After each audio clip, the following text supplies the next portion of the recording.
Olá, gente boa aqui do canal, Paulo Maués Corrêa, mais uma vez aqui com vocês. Seja muito bem-vindo, especialmente os meus alunos das escolas Augusto Meira e Davi Mufarrege. E também, especialmente, né, gente, quem mais quiser chegar, esse é um conteúdo de sala de aula. É um vídeo que complementa um anterior. A gente vai tratar aqui especificamente da cantiga de amor. No vídeo anterior eu fiz um apanhado geral a respeito do trovadorismo e, na sequência, vai haver esse vídeo agora para a cantiga de amor, um outro para a cantiga de amigo e um outro para análise de uma cantiga satírica. Se você gostou do tema, independente de ser meu aluno, fique à vontade para se inscrever no canal, ativar as notificações, deixar o seu like, seu comentário, seu dislike se achar que deve. E vamos para a aula. Eu disse que vou analisar uma cantiga de amor, gente. Essa daí não é bem uma cantiga de amor. Há uma certa polêmica em relação a ela, de que ela tem traços que remetem a uma cantiga satírica, mas a gente vai analisar ao seu tempo. No entanto, ela aparece nos diversos livros como um exemplo de cantiga de amor, sempre com essa ressalva. E por que eu a escolhi? Por conta de ser, como eu disse no vídeo anterior, a primeira cantiga de que se tem notícia. É o primeiro texto trovadoresco registrado, do Paio Soares de Taveiroz. O primeiro passo, gente, é observar a estrutura, né? São duas estrofes. Estrofe nada, você já sabe que não se chama de estrofe quando se trata de um texto trovadoresco. A gente chama de cobra ou copla, tá certo? Então, são duas coplas. Cada copla é composta de 8 versos nada. Não é assim que a gente chama um verso nos textos medievais, nos textos trovadorescos. O verso é correspondente à palavra. Então, são 8 palavras em cada uma das cobras ou das coplas que compõem essa cantiga. Passemos à leitura.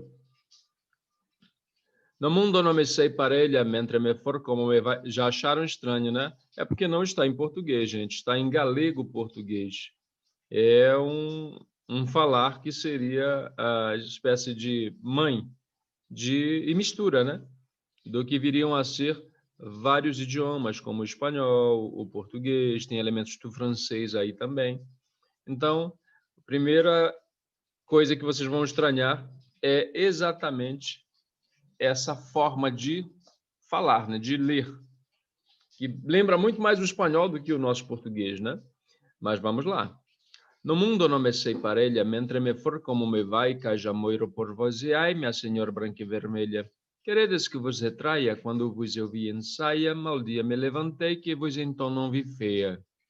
E minha senhora desde aquele dia ai, me foi a mim muito mal, e vós, filha de Dom Pai, Muniz e bem vos semelha, da vida por vós galvaia, pois minha senhora Lalfaia nunca de vós ouve nem valia de uma correia. Difícil, né? Aqui é o seguinte, gente, o texto, pela sua própria forma de expressão, é um tanto difícil, né? Dificulta a compreensão, mas eu vou apresentar uma das prováveis traduções, né? A partir dos pontos que a gente for abordando, e depois nós vamos para o detalhamento. No mundo eu não me sei parelha, quer dizer que não há no mundo ninguém igual a ele. Ele quem? Esse eu lírico correspondente ao trovador, tá? Mentre me for como me vai, enquanto eu estiver como eu estou, né? Ele está sofrendo aqui.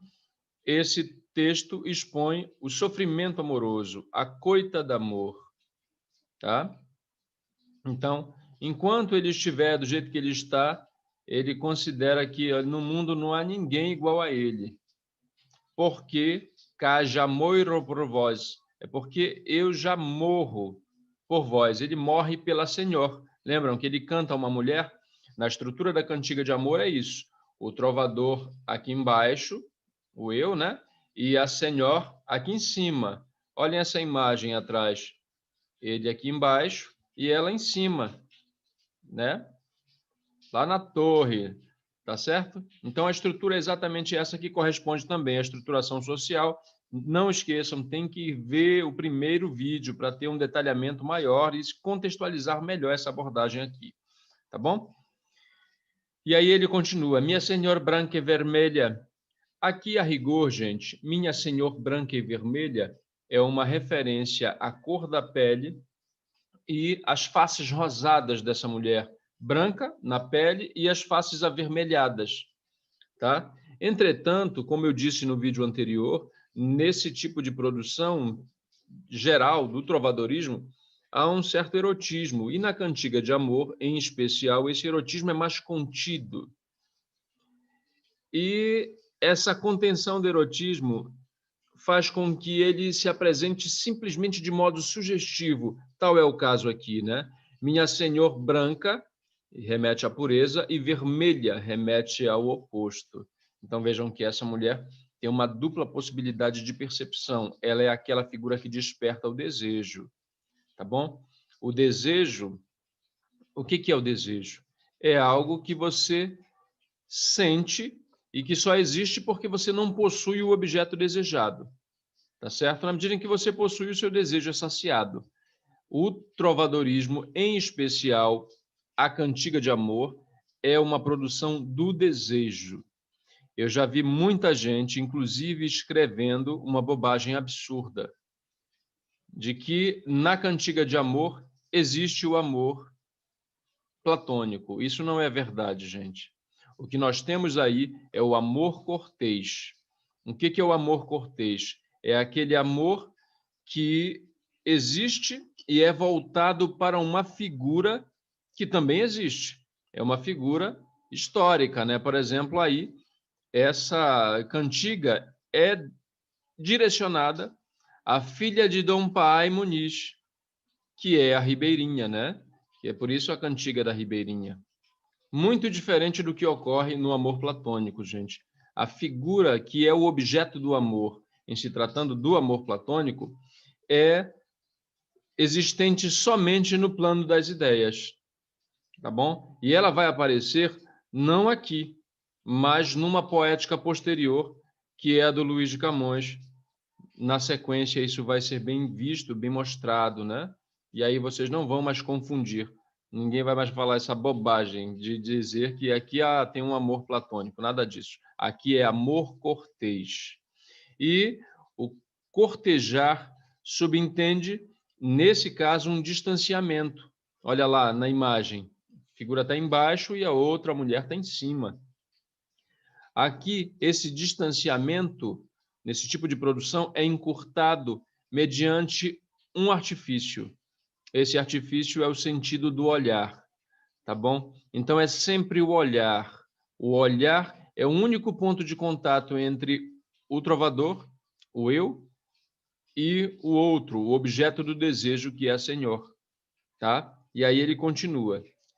Queredes que vos retraia quando vos eu vi ensaia? Aqui é um lance de indiscrição, que de certa forma contraria o código do amor cortês. No código do amor cortês, a discrição é fundamental. Não expor a mulher publicamente, como eu disse no outro vídeo.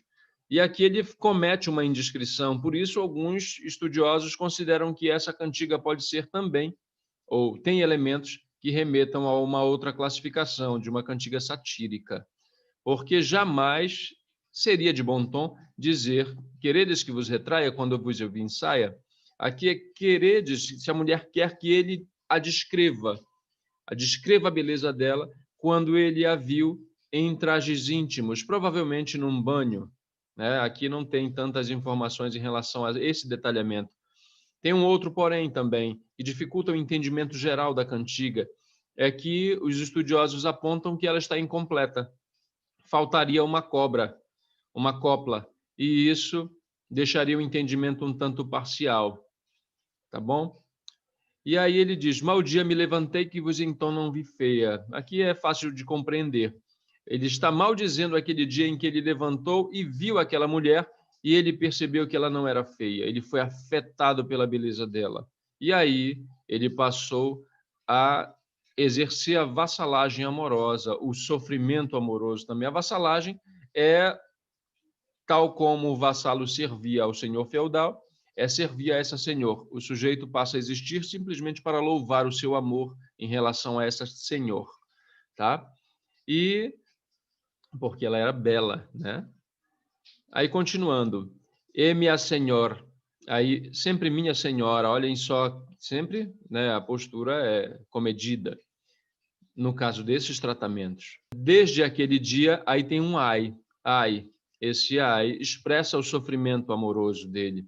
Me foi a mim muito mal. Quer dizer que tudo foi muito ruim para ele. E ele identifica filha de Dom Pai Muniz. Observem que tem um cavalgamento, né, entre um verso, ou melhor, uma palavra e outra. Dom Pai, você não para a leitura. Dom Pai Muniz. Isso é cavalgamento, tá? E aí, no caso da estilística medieval, tem um outro nome.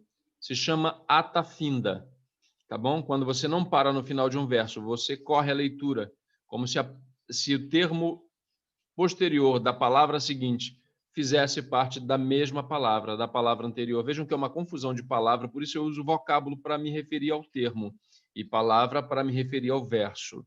E vós, filha de Dom Pai Muniz, e bem vos semelha da ver por vós garvaia.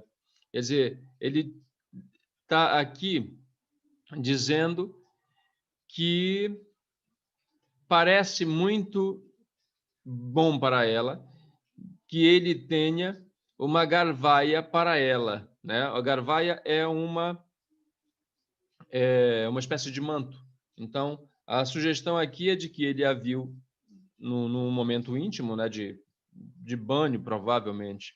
E aí ele seria bom para ela se ele tivesse uma garvaia para cobri-la, né? Nesse momento em que ela foi... Bom, vocês entendem, né? Ele a viu de modo indiscreto. Pois eu, minha senhor, da alfaia nunca... Olha lá, de novo, a atafinda. Da alfaia nunca de vós houve nem nei. Quer dizer, a alfaia é presente. Então, de presente dela, ele nunca recebeu nada.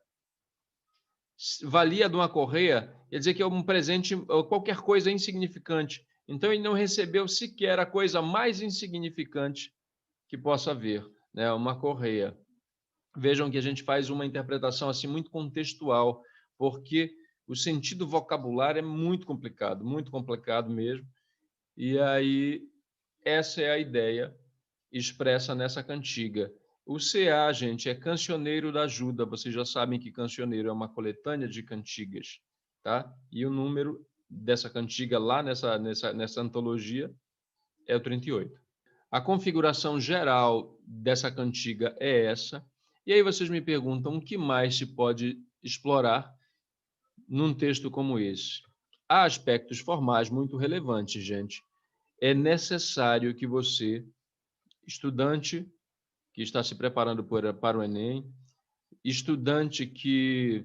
Bom, se for estudante de letras, então nem se fala, né?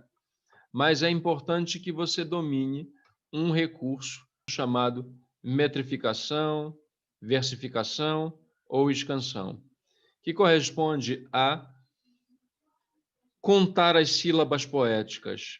Então, vejam só, eu vou metrificar esse primeiro verso. Como é que a gente faz isso? A partir de uma barra. Ó.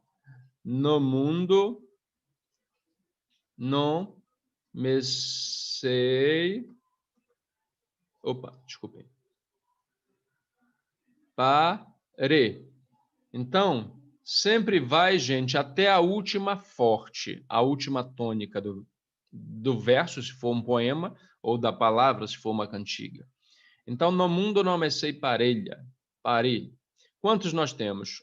No mundo não me sei parelho. 8. 8 sílabas poéticas. E aí, por se tratar de uma produção poética de forma fixa, geralmente, a menos que haja algum dano para o texto decorrente do ano, das várias compilações, enfim, todos os outros têm que dar 8. Vamos ver o segundo? Mentre me for como me vai. men, tre, me, for, com, mo, me, vai. 8. Então, por que é importante a gente saber metrificar? Porque a metrificação condiciona toda a leitura. É como se fosse, de fato, uma pauta musical que você deve seguir. Vou pegar outra palavra para mostrar a importância de dominar esse recurso. Olhem só isso aqui. Vou fazer como a maioria das pessoas faria. Senhor, branca e vermelho. Vai até aqui o final, né? Até a última tônica. Mia, senhor, branca e vermelho. Ficou com 8? Ficou. Só que tem um porém. Está errado.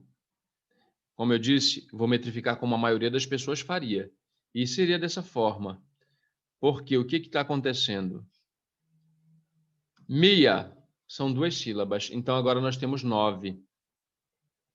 Temos que tirar, juntar 2 sílabas para ficar com 8. Onde é que isso pode acontecer? Só em um ponto. Mia senhor branque, não é branca e, é branca e vermelha.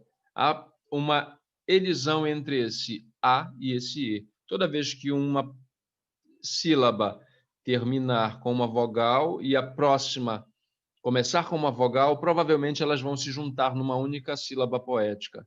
E aí é dessa forma, minha senhora branca é vermelha. Tá bom? Então, se você não sabe, você acrescenta sílabas poéticas ou você suprime sílabas poéticas, divide no lugar errado. Importante saber disso, gente. Tá bom? Então, essa é a configuração geral dessa cantiga de amor. Tá bom? Tem uma síntese aqui, gente, dos recursos, que é essa daqui, ó. Palavra é uma revisão, na verdade. É verso. Estrofe é cobra, copla ou talho. Acho que no outro vídeo eu coloquei até o feminino, talha, mas é talho, viu? Foi engano meu. Enjambement, cavalgamento ou encadeamento é a ata finda, quando a leitura não para no final de uma palavra, de um verso. Passa correndo para a próxima palavra. E o que é uma cantiga de maestria ou de mestria?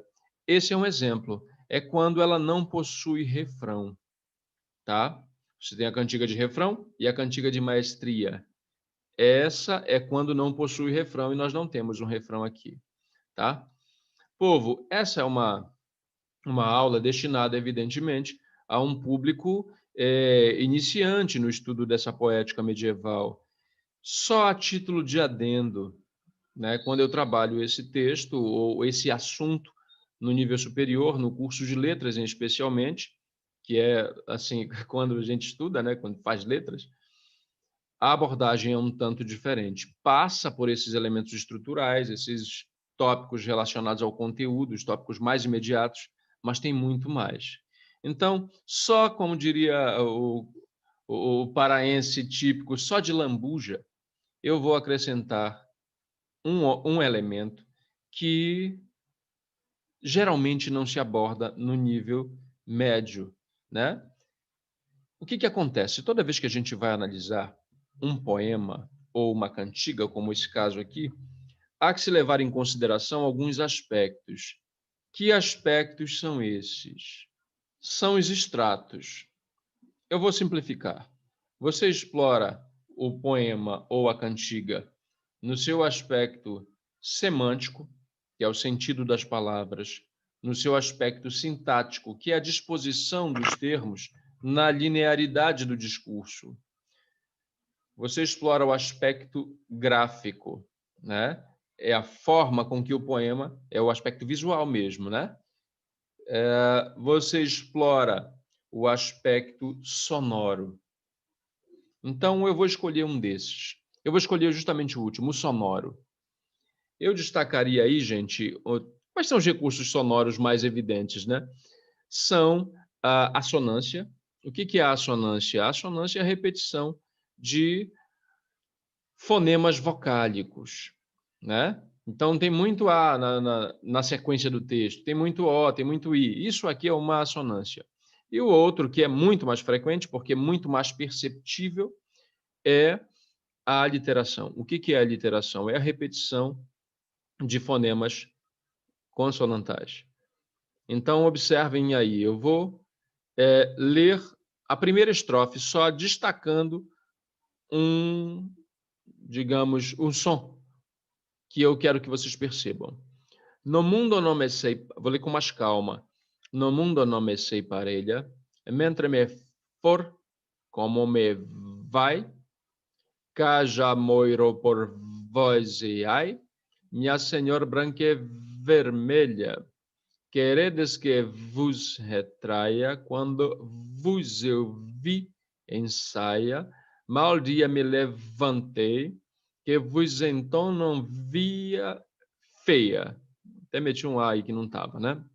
Gente, esse fonema que a gente classifica como lábio dental é a arcada dentária que se fixa no lábio inferior para a reprodução desse fonema, né?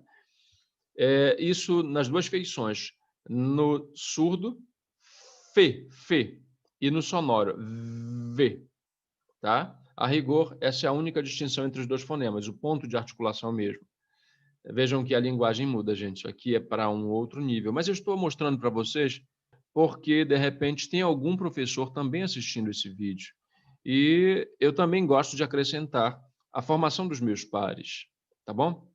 Então, esse fe e esse v são constantes. Isso é um movimento aliterante, essa repetição, né? Fica ali martelando. Por que isso aparece nesse texto?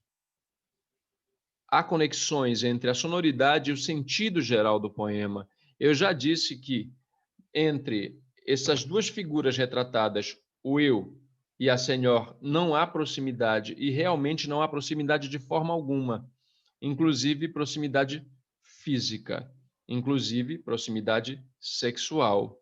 Se não há proximidade sexual, a pureza dessa mulher está preservada. Onde é que eu quero chegar com isso? Vejam, quando se produz esse fonema, esse tipo de fonema, lábio dental, você tem os lábios e um obstáculo, que são os dentes. Obstáculo para a saída do ar. Se você não tirar os dentes dos lábios, você não produz o som. Ó, pode tentar e não sai nada. Você solta, né? É explosivo o negócio. E aí, o que acontece, gente? Vamos fazer uma analogia entre a configuração da boca na produção desses fonemas e uma outra parte do corpo feminino que tenha lábios. Eu estou me referindo à genitália, gente. E aí, ó, o obstáculo para a saída do ar remete ao obstáculo não para a saída, mas para a entrada. Os dentes fazem as vezes do ímen, gente, que é aquilo que caracteriza a virgindade da mulher, a pureza da mulher. Tá bom? Mas esse comentário, como eu disse, é um adendo para mostrar que o que está sendo visto aqui, né, é o básico do básico. Há muito mais coisas a destrinchar nesse tipo de produção, e eu acrescentei esse elemento que é de lambuja mesmo, para os meus pares, para os professores que porventura estejam assistindo também esse vídeo, né? É sempre bom dialogar com os nossos companheiros de área. Se você é professor, deixe seu comentário, né? Por favor, sugira para os seus alunos. Esse é um espaço aqui democrático. Eu deveria, na verdade, postar esse material na plataforma utilizada pela Secretaria Estadual de Educação, mas em conversa, inclusive com os meus coordenadores, eu preferi postar aqui, porque esse é o momento, gente, da gente democratizar o máximo possível os conteúdos a serem trabalhados, especialmente pelos meninos que vão prestar o Enem, né? Então, eu coloquei aqui para a gente poder tornar a coisa mais democrática possível. Então, por favor, indique para os seus alunos, você que é estudante, indique para os seus outros colegas, e aí a gente vai avançar no aprendizado. Esse aqui é um trabalho muito sério, não é brincadeira, gente.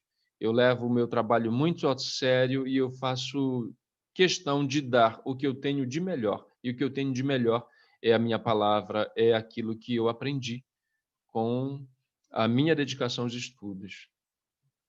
Vamos avançar. Essa outra cantiga, gente, é uma cantiga de amor também, do Pero da Ponte. Aqui é para a gente avaliar outros recursos, tá bom?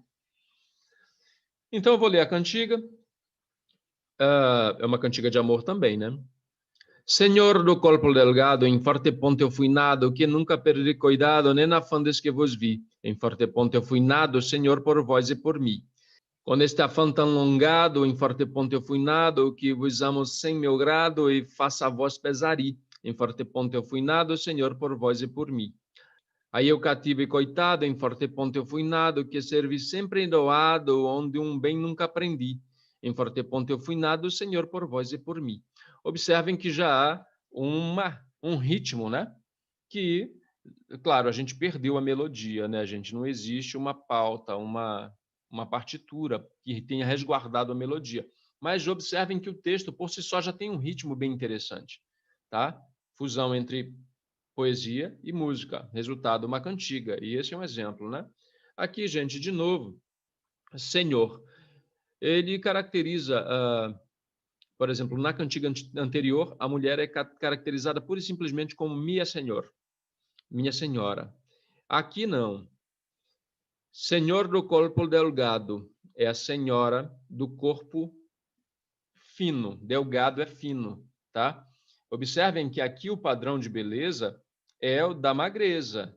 É um padrão que vai ser retomado lá adiante no romantismo, tá? Aquele corpo mais avantajado, isso aí é uma referência que vai surgir depois, no Renascimento, tá bom? Aqui é a senhora do corpo delgado, fino. E aí ela diz o seguinte: em forte ponto eu fui nado. Quer dizer, que em uma hora eu fui já gerado. Nado é nascido, né? E aí que nunca perdi cuidado nem na afã desse que vos vi. Ele nunca perdeu o cuidado nem o afã, gente, é a ansiedade, a ânsia, a angústia. Desde que ele viu essa mulher, ele passou a sofrer. De novo a temática do olhar.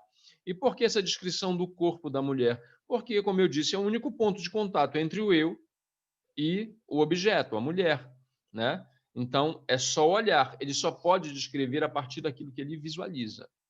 Em forte ponto eu fui nado, Senhor, por vós ou por mim. Aqui ele, em uma hora, fui gerado, Senhora, por você, por vós, né? E por mim, né? Então, é como se ele fosse, assim, um estorvo para ela, né? Por ela, ele foi mal gerado. E por ele, porque ele está sofrendo. Com esse afã tão longado, essa angústia tão extensa, né? Em forte ponto eu fui nado, já sabe? Que vos amo sem meu grado, né? Ele ama sem vontade de amar. Ele não foi porque ele quis, ele simplesmente foi afetado depois que ele a viu. É sempre assim, gente. O trovador visualiza a mulher e aí cai de amores. O olhar é fatal. A Camille Paglia, que é uma crítica que eu gosto de usar, diz que o olhar é a avenida de Eros, né? Então aqui a gente visualiza bem isso. Olhou, já era. Como se ele levasse uma flechada de Cupido, né? Que é o Eros, na nomenclatura latina, né? Que vos amo sem meu grado e faço a vós pesaria. Ele faz pesar a ela, né? Faz ela sofrer. Em forte ponto eu fui nado, e aí já sabem, né? Isso é o refrão. Em forte ponto eu fui nado, Senhor, por vós e por mim. Observem a diferença, até mesmo na disposição da folha, né? Dessas duas últimas palavras, que são o refrão.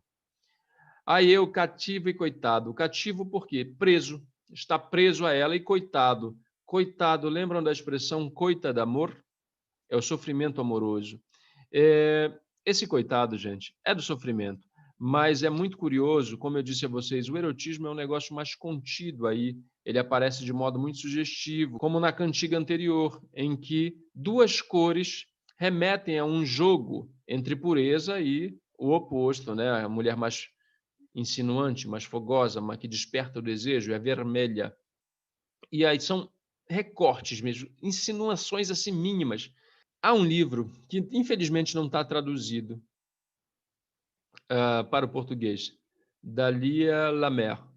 O nome é Passion et Position. Paixões e Posições. Ela avalia essa produção, especialmente a produção da Cantiga de Amigo, que vocês podem acompanhar no outro vídeo, ela sugere que esse coitado também tem uma conexão com coito. Estar coitado, quer dizer, está sofrendo ou vivenciando um coito. Nessa cantiga nem tanto, mas de um modo geral, essa sugestão existe, gente. Porque é aquilo, né? A gente sabe o que está na superfície, mas o que está no subtexto, não. Aí aqui eu estou me referindo ao aspecto social. Então, por exemplo, na Idade Média, um período de alta vigilância, como eu disse no outro vídeo, a igreja segurava mesmo, era em rédea curta, mas, por exemplo, havia momentos de suspensão dessa vigilância. Havia, por exemplo, casos de orgias. Então, vejam que pode haver uma suspensão ou o escamoteamento de um conteúdo mais fogoso, digamos, mais libidinoso. Então, de modo geral, esse coito, essa coita de amor, pode remeter ao coito, tá? Foi só uma observação pontual, especialmente para os meus amigos professores, que eu espero também estejam acompanhando esse trabalho e indicando para os seus alunos. A propósito, gente, se você ainda não é inscrito no canal, por favor, fique à vontade, é sempre bom, vai reforçar o trabalho aqui. Ative as notificações, muita coisa importante postada já aqui, que eu tenho certeza que vai acrescentar significativamente na sua formação. Então vamos lá, e o cativo, coitado, preso por aquele olhar daquela mulher, e aí vai dizendo de novo no nascimento dele, que servi sempre endoado, onde um bem nunca aprendi. Ele serviu para aquela mulher, ele serve para ela, mas onde ele nunca recebeu nada em troca, tá? Isso aqui é uma expressão do Código do Amor Cortês. O homem, o trovador, tem que louvar a sua senhora, tá? Mas a senhor não pode dar nada em troca. Nada, absolutamente nada. Por quê? Digamos que a mulher ceda aos encantos do trovador. Gente, ele vai procurar uma outra para louvar. Porque o que move a poética trovadoresca?